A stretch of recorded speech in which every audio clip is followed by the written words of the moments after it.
Вы чё, ты столько казашек написала? Мы будем сегодня феерить? Конечно, нет. Я уже все.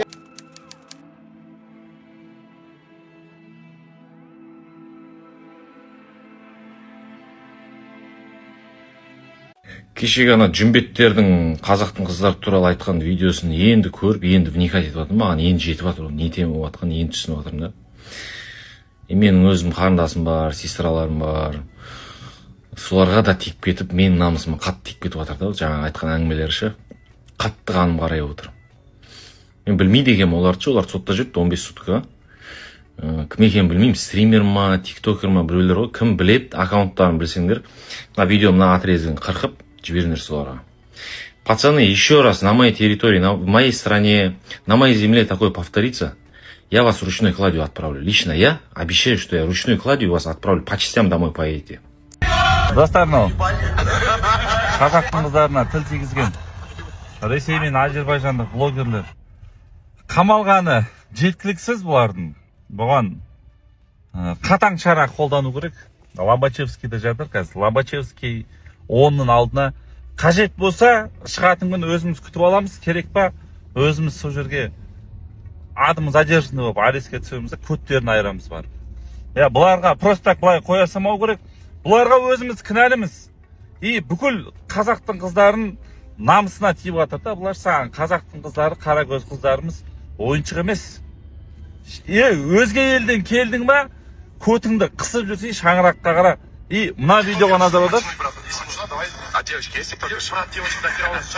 Девочки, бля, мынау маңқа, бля, сапляк қазақтың жігіті, мәңгүрт. Сен бля, кімсің сен бұл жерде бүкіл қазақтың қыздарының атынан сөйлейтін девчонок дохера басқа алып келем деген сияқты. Сен кімсің сен, бля? Сен сондай әңгіме айтып тұрғаннан кейін, конечно, ол ойына келген айтып жатыр. Намыстарың жоқ та.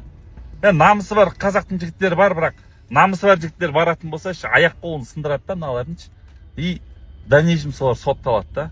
Нормальный, здравый, мықты жігіттер бар, намысы бар қазақтың батырларының біразы түрмеде жатыр қазір негізі. Әрине, одан кейін өзге ұлттар білген істейді да. Сорлы, бля, кім оларға? Қарашы, ентігіп кетсің оларға бару үшін, сорлы, бля. Қазақтың намысын не қылды?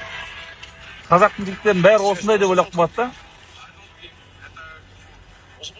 Қаз, бля, мразь. Молодой тиктокер. Қазсың сен, тиктокер емессің сен.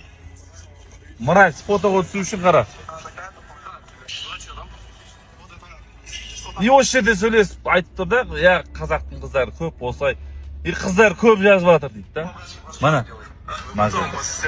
Жазбаған сендерге қыздар, түрлеріңе қараңдаршы.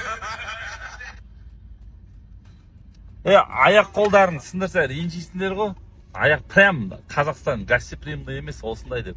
Қазір Лобачевскийға любой бір 2-3 бал аламыз да, адым задержанный өзіміз түсе саламыз. Лобачевскийға сен қамалып жатқан жеріңе, сол жерге барамыз да, көттеріңді айырамыз. Сосын жылайсыңдар ғой, сосын отырып алып. Мынау кешірім сұрағандарың болмайды сендердің, далбаса кешірімдерін. Алматы қаласы полиция департаменті мыналардың қай жерде қамалып жатыр, қамалып жатқан жерінен нормальный, достойный кешірім сұрасын. Мына кешірімдер болмайды, мына кешірімдер жарамайды. Ехидно, прикол ұстап тұр ғой мыналарың. Я могу всех тиктокеров подтянуть, брат. Если нужна, давай. А девочки есть тиктокерши? Брат, девочек, да хера у нас. Жануля, кого хочешь, брат, честно. Могу. Жануля? Фотку покажи, фотку. Брат. Ну... Сейчас давайте вот Шуханов. Подожди, она тиктокерша? Да, у нее лям 100. Ну и 17, братан. Я люблю только одну тиктокершу. Вы чё, ты столько казашек написала? Мы будем сегодня феерить? Конечно, нет. Я уже все. Алматы, Казахстан все отметил. Реально? Да. В Инстаграме написал, есть что-то? Я вам скинул беседу уже. А это ты скинул? Да, это я скинул. Спроси у нее по-братски, просто что она делает. Ну потом, после стрима вам. Я пиздец как не буду спать. Буду Люди пишут, что я как-то оскорбил девочек Казахстана или что-то сказал. Я лично за это извиняюсь перед всеми ребятами из Казахстана, если я кого-то как-то оскорбил. Или если я оскорбил, я еще раз извиняюсь, мне трудно это сказать. То есть я не хотел какому-то роду кого-то оскорбить или на девочек что-то плохое сказать. Я лично вот от себя, я Ренатку, я извиняюсь за это. Мне это не трудно сказать.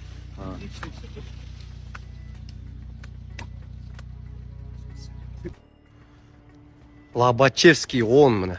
Ана ресейлік әзірбайжандық қаздар осы жерде жатыр. Жаңағына Әділетханның видеосы шықты ғой.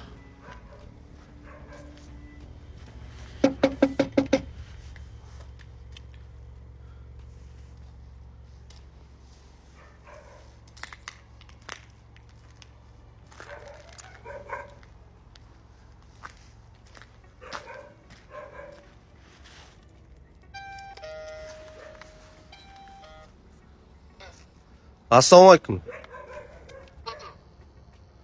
Ана ресейлік блогерлер осы жерде жатыр ма? Лобачевский 10 деді ғой бізге. Бастық бар ма? Бастықпен сөйлесуге бола ма? Адай бар ма, адай? Қашан келеді адай? Жоқ, енді қашан келеді адай? Жұмыс уақыты қандай оның? Күндіз келе ма? Нешеге дейін жұмыс жасайды? 5-ке дейін ба? 7-ге дейін ба? Білейік та соны. Ертең нешеде келеді адай жұмысқа?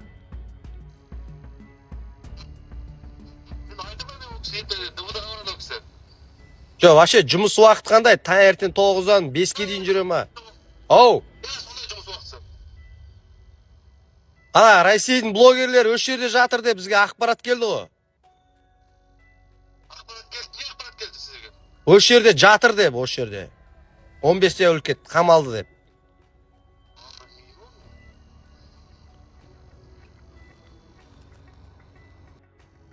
Ана іште жатқан жігіттерге прогон жасайсыңдар ғой.